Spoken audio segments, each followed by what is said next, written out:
السلام عليكم البنات، جيتكم بواحد الاكله سريعه بزاف بزاف بزاف. تنقدروا نطيبوها غير في 20 دقيقه. هي هذه كما كتشوفوا معايا، فخليكم معايا ان شاء الله غادي نوريكم المقادير. يلا هو معايا. الوصفه هذه كتكون من نصف كيلو تقريبا من صدر الدجاج مقطع على الشكل قطع مربعه. كتكون لنا من جوج بصل، يعني قطعت جوج بصلات صغار قطعتهم اطراف صغيره. عندي 3 فصوص ثوم غادي نحكهم. عندي هنا 3 تاع الملاعق كبار من زيت النباتيه. في المقادير فقط نحتاج الى قليل من الملح حسب الذوق، نصف ملعقه ابزار وملعقه كبيره من بودره الكاري ولا الكوري، راه موجوده في كلهم المتاجر. غتسولوا عليها، واقيلا تكون في اسيما، في مرجان، حنا عندنا هنا في الدي، في غيبه، في ما. كتكون لنا من ملعقه صغيره من السكر. حنا عندنا هي هذه، هي بودره كوري، هي هذه حنا عندنا. كندير فيها شلاكزانه، ولا حنا كنقولوا ليها هذيك السائله، يعني الكريمه السائله عند كل واحد، هي سميتها شلاكزانه ولا الكريمه السائله. كنضيف فيها هاد الفرomاج. تقدروا نتوما ديروا فيها فرomاج كيري ولا لافاش كيري، يعني اي فرomاج اللي هو تنديروه في الخبز. وكتكون ليا من هذه اللي ما عرفتش غتكون عندكم، اللي هي واحد كتسمى الكنوشي، راها موجوده هنا في الدي، في غيف، في كل شيء. هي كتكون بحال البطاطا اللي ما كايناش في المغرب، ولكن اظن تكون في مرجان، تكون في اسيمه. ما كايناش نقدروا نديروا لسان الطير، الشعريه، نعوضوها بها. انا كتعجبني هذه، كتجي لذيذه بزاف بزاف بزاف. هادشي اللي فيها، فمقاديرها قليله كي قلت لكم. غادي نبداو وعلى بركه الله. يلا معايا نوريكم كيفاش غادي ندير الوصفه. بسم الله البنات، على بركه الله. انا دوكا شعلت البوطه ديالي، فغادي نوضع فيها هاد الزيت النباتيه كما كتشوفوا، راه سخونه.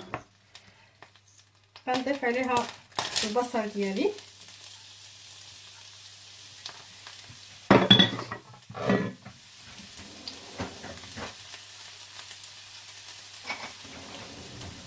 غادي نحرك.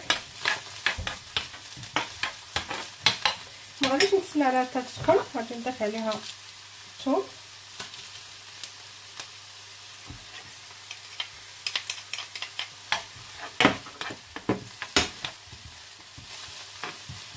وغادي نتسنى على البصل ديالي حتى ينزل شويه، ونلوح عليها ان شاء الله صدر الدجاج والقوام اللي عندي. البنات بما نزلت لي كما كتشوفوا معايا البصله ديال شي واحد شويه، فغادي نوضع عليها صدر الدجاج.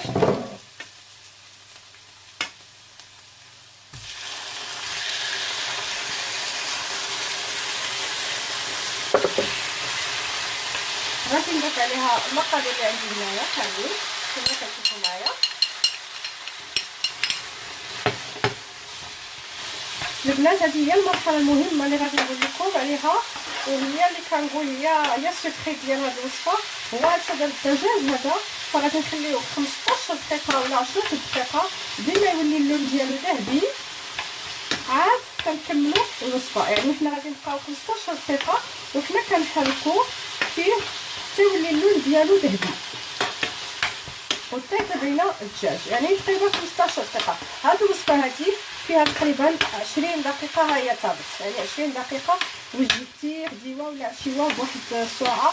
الناس اللي خدامين وكيجيو ما عارفينش شنو يطيبوا دغيا، يكون عندهم وليدات، فهاد الوصفه هذه راها 15 دقيقه. انا غادي نبقى على هذا الحال هذا تقريبا 10 دقائق 15 دقيقه. غادي نرجع معكم، غادي نوريكم ان شاء الله كيفاش ولا اللون ديالها. المهم الاخوات كما كتشوفوا معايا خدات واحد اللون غزال ذهبي كما قلت لكم. هي صافي انا خالص، يعني تقريبا خليتها 15 دقيقه وانا كنحرك. غادي نضيف عليها دوكا الكريمه السائله كما كتشوفوا كيف ولا اللون ديالها. فغادي نضيف عليها دوكا الكريمه السائله اللي قلت لكم شلاكزانه. بسم الله تبارك الله. بسم الله.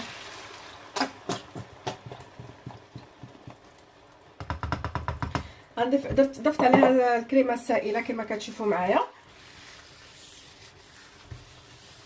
وغادي نضيف عليها واحد تقريبا نصف كاس ماء يكون سخون، يعني ما تكونش ثاني كثير فيها الماء. انا هنا سخنت الماء ديالي تقريبا واحد نصف كاس ولا كاس صغير. المهم كل واحد فينا كاين اللي كيعجبو لاصوص، كاين اللي ما كيعجبوش، يعني كي تشوفوا الماكله ديال تاعي غادي نخليها واحد شويه يدخل فيها هاد انها تندمج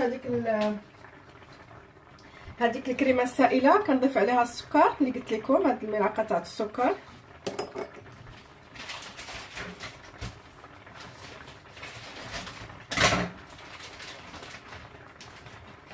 تنزيدوا عليها هاد الكنوشي هذه اللي قلت لكم، صراحه رائعه. الناس اللي عايشين في المغرب نتمنى يقلبوا عليها في الالدي، يقلبوا عليها في اسمه ولا في مرجان، يعني كتجي لذيذه، انا كتعجبني. اللي شاف الماء قليل يقدر يزيد الماء، غير ما نديروش ثاني يكون عامر باش ثاني ما تجيش ثاني الماكله ما بنيناش. عرفتوا الا كيكثر بنادم الماء ما كتجيش الماكله زوينه. غادي نخليها شويه حتى تتعقد، وغادي نضيف عليها ان شاء الله هذاك الفرماج اللي قلت لكم اللي حنا في نقدروا نستعملوا لافاش كيغي تاع داك تينسم. المهم بنات كما كتشوفوا فرجات معكم، لان هانتوما كتشوفوا انها صافي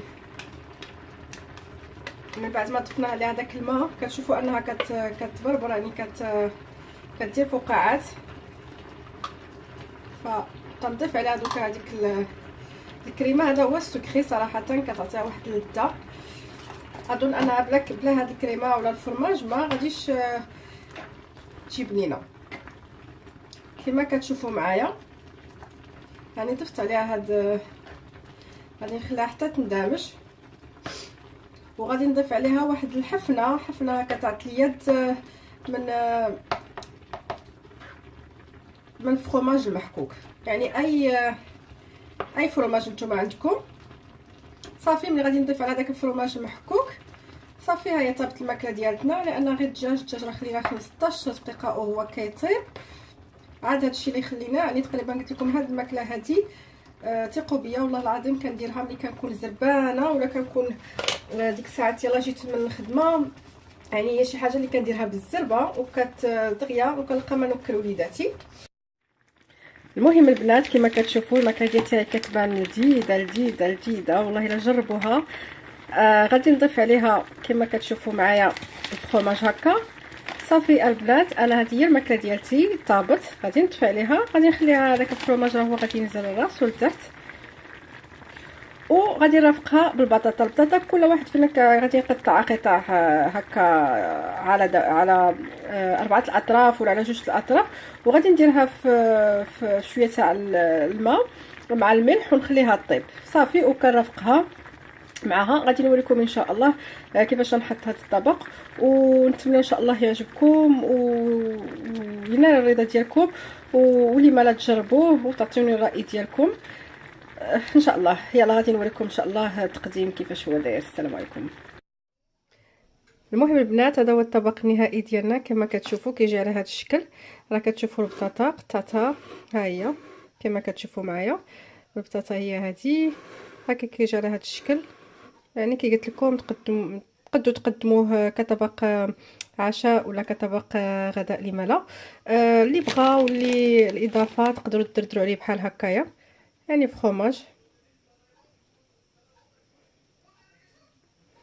وبصحه وراحه، ونتمنى ان شاء الله تجربوه. وكي قلت لكم هاد الوصفه هذه الا جربتوها راه وصفه رائعه. انا بدلك لها عندي صراحه كيشكرها. فكنتقاسم معكم الاكل الخفيفه، الاكل السريعه، لانني كي قلت لكم انا من الناس اللي كتعجبني ندير طاجين، ندير بسطيله، ندير طنجيه، ندير كل شيء. ولكن كاين شي اوقات اللي كنكون مثلا كنخمم فيهم، كاين شي اوقات اللي كنكون ما عنديش لقيته خدامه ولا مشيت عند شي صاحبتي وجيت تنجري، خصني نوجد الغدا باش الا جا راجلي من الخدمه وليداتي من المدرسه يلقاو الماكله. فهاد الاوكا كنتقاسمهم معكم. هي اوكا كنديرها وتيقوني مجرباها وكتجي لذيذه لذيذه لذيذه. كنقول لكم بصحه وراحه. ما تنساونيش بواحد الاشتراك، وما تنساونيش الا ما كنتوش دايرين ابوني عندي تابوناو عندي في القناه ديالتي. وكنتمنى لكم ان شاء الله فرجه ممتعه، وفي امان الله والسلام عليكم.